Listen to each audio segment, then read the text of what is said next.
go ahead, keep this thing rolling and go into the next topic. Ice Cube, Rhodes. Yeah. Ice Cube, the writer With of Friday. No Yeah. Vaseline, just a match and a little bit of gasoline. Yeah. Yeah. I love He Ice was- Cube, by the way. Yeah, Ice Cube, Big man. NWA, Ice Cube. That's right down my alley. Back in the Priority Records, Death Row, that entire thing back in the day, man. Predator, The Predator, one of the greatest rap albums to ever drop in the history of records. Yep. Was badass. The samples out of Predator and Predator 2 in that song, whoo, great stuff, man. Great stuff. Yeah. Well, Ice Cube was on the Full Send podcast, man. That's a big podcast, man. That's a big podcast. They get like a million views like every time they upload. But Mike has bad knees in the chat, points out something. We should recognize the fact that Ice Cube is one of the most prolific white supremacists on the planet. Well, they're going to call him that. They're going to call him that after his Full Send podcast. According to many lefties out there. Yeah. Now, I'm going to be real about Ice Cube and his politics.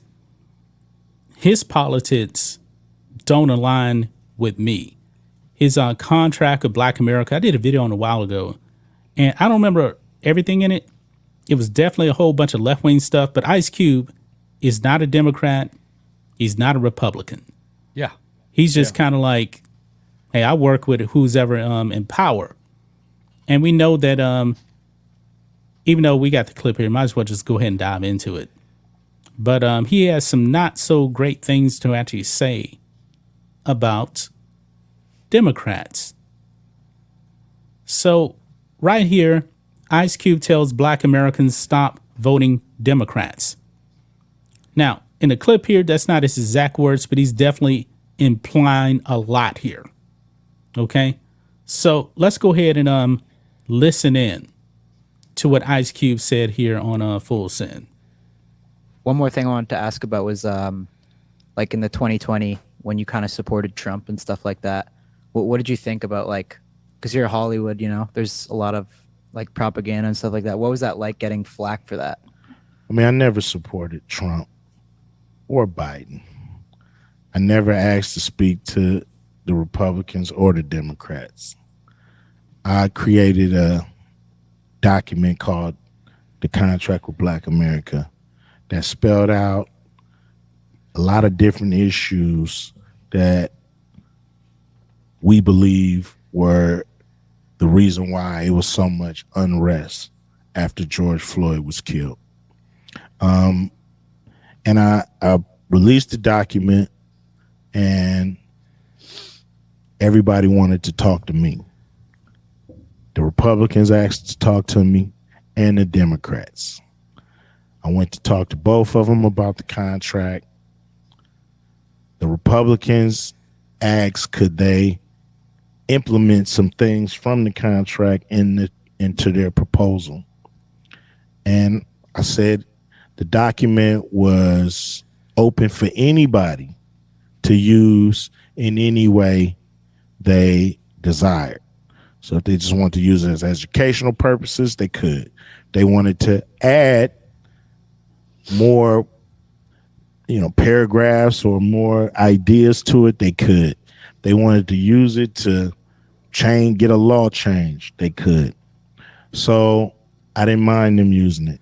I met with the Democrats. The Democrats said, we like 90% of what's in there, and we'll talk to you after the election about it. There's like a stigma amongst like the African American community to like Republicans and stuff like that. I don't know what's going on in the African American community when it comes to that. You know what I mean? Like, Black people have supported Democrats, overwhelmingly for 50, 60 years. And nothing has changed. So something's got to change.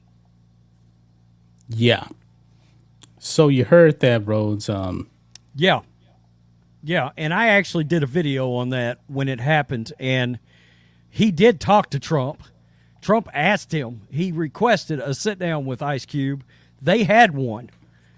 And Trump said, look, I like some of the stuff in this contract that you've got. And one of my points back when I made the video was, this is why Trump rocks. Because he doesn't give a shit about partisanship. He doesn't care about skin color. He's a businessman. Oh, I see some things that I believe is good for the business of America. Let's sit down and talk about it. By the way, he had the same kind of sit down with Steve Harvey back in the day. And Harvey was like, you know what? I sat down, and Trump was like, Harvey had some kind of plan. He laid it out to Trump, and Trump said, you know what? We're going to move on this. And Steve Harvey was like, we are? I mean, it caught Steve Harvey off guard. He said, we're going to move on this. It had to do with helping the black community. Trump made a decision that quick, got his people going, and sent them out there. Why do you think the late, great Jim Brown was a Trump fan and endorsed him in 2020? He saw the results that Trump was getting. That's right. That's right. The media doesn't want you to know this side. No, they don't Trump. want you to know that. They never that. talk about it. And we're bringing it up because about Jim this. Brown just passed away a few days ago. All-time great NFL running back. Endorsed Trump in 2020. And he was actually a real civil rights advocate when there was actual real racism in the country. Right. Right. Yeah, he was talking about Trump very early on, around 2016, and then got even more detailed about Trump in 2018. And he also, Jim Brown made a point to say what he liked about Trump is, in the face of all the pushback, Trump just kept going. Yeah, he doesn't care. That he didn't care, and he liked that, the fact that Trump would push back against the narrative, and he appreciated that. But Ice Cube's sending a message right now. Like, why are we still voting in this way? Why? I mean, what are we listening to? You're starting to see this. You're starting to see an uptick in this, by the way. You know, he said Democrats didn't want to meet with me until after the election. Yeah. Well, he reached out. When I did that video, he reached out to Biden. Biden says, I don't have time for it right now. I'll get back to you after the election. You mean this same Joe Biden that said, if you don't know if you're for me or Trump, then you ain't black? That one. That same. Okay. Yeah, just wanted to make sure. Just wanted to make sure. The one that when Ice Cube presented the contract for black people, Joe Biden pushed him aside and said, I'll get back with you after the election. That was Biden. Ice Cube didn't say that, but that was Biden. Guess what? Biden never got back with him. That's right. Trump sat down with him. Just like Biden used BLM. After the election, crickets. BLM never got a phone call from Joe Biden. They were asking for a phone call with Joe Biden. Joe Biden just basically told them, hey, kick rocks. Nothing more. Yeah. You dummies got played by Joe Biden. And you know what was amazing? When Ice Cube dropped that revelation back in the day, and I'm sure they'll do it now, they tried to cancel Ice Cube because he was willing to sit down with Trump. They did. And I was like, are you legitimately telling me right now that you think Ice Cube is a white supremacist? Ice Cube. Ice Cube. You're legitimately... That's where you kind of realize leftists are out in la la land, left They're out field. of their mind. They're out of their mind. But come on, it's ridiculous. I like Ice Cube, by the way. People don't talk about this. You realize the Big Three is very successful. Yes, it is. Yeah, it is. Yeah, I mean, he started that. That's still successful. I haven't watched it in a while, though. I haven't watched it in a while. I watch it some. It reminds me of the old NBA, and I like that. The old, like, Indiana Pacers versus the Knicks, where sort of a hockey game breaks out on a basketball court. That's sort of the Big Three. Yeah. That's kind of how they... Very physical game out on the court.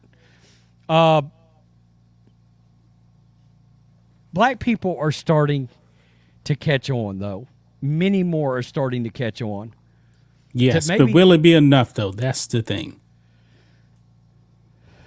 Because I would like to see, and I'm being realistic about this, when it actually comes to 2024, if black people only vote for Democrats and like 80%, Democrats are done. If it drops to 80% support, if the Democrats get 80% of the black vote in 2024, that's significant, man. That is significant. So you're saying Trump needs 20? Yeah, he got what did he get? 12% last time, and that was I know one thing. It was very high among black. It was the males. high. It was the highest like in 50 years. Black women is who he's struggling. Black with. women they are gonna vote Democrat at like a 96% clip. They're still doing that. But hey, I would like to see him. I would like Trump to get 25% of the black vote in 2024. Do I think that's going to happen? I don't know. I doubt that. I'm just being realistic about it. Right. Well, because I think it's going to have to happen over time. I will say this. Oh, wow. Like, for example, before the election, Trump had a 19% approval among black men, but with black women, only 11%. 11 women? That's kind of high right there. That surprises me that it's Yeah. that high among black women, but yeah.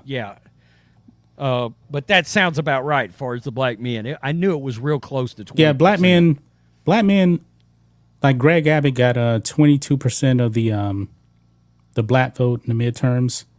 That's I believe a ton, also, folks. That's a ton. Yeah. Brian Kemp got about 22% also as well with black men.